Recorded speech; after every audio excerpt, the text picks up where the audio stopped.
Wannan message ne zuwa ga Alvarez da makusantar shi da kuma kowa, ina ma son kowa ma ya fahimta. Wannan ba ana magana akan zuwan shi kungiyar kwallon kafa na Barcelona bane ko Arsenal ko PSG.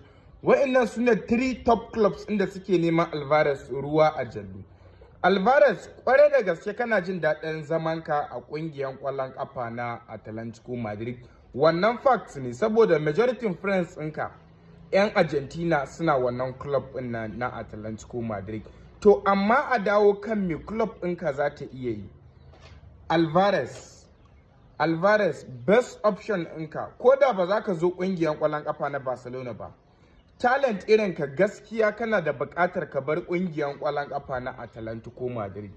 Shekara nawa Griezmann, good example, Griezmann shekara nawa yana Atlantico Madrid? Babu La Liga. Champions League babu. Alvarez wannan ba ana magana akan albashi bane, ana magana akan gina future a yaya rayuwarka za ta iya kasancewa a kariyar kwallo. Saboda good example yanzu kowa ya san Totti, a majority wanda suka daɗe suna kallon kwallo sun san Totti wanda yake bugawa ƙungiyar ƙwallon ƙafa na Roma. Yanzu ina Totti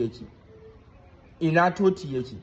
An manta da shi saboda menene club ɗin da ya zo ya zauna. Amma da yayi yawo ya zo irin su Manchester United ko irin su Real Madrid ko Barcelona, da har gobe ana jin labarin Totti. Ko ba ku gane me nake so in ce bane? Alvarez best option ɗinka da advice ɗin da za a iya baka shine a yanzu.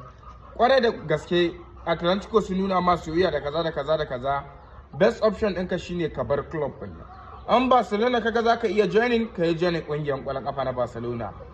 In PSG kaga za ka iya joining, ka yi joining ƙungiyar ƙwallon ƙafa na PSG. Amma kar ka yi joining ɗin Arsenal in har Arteta ne a club ɗin.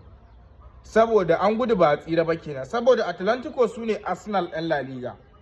Kowa ya sani. Ku gama cire Barcelona ku je Copa del Rey final ku gaya min wai Real Sociedad sun cire ku?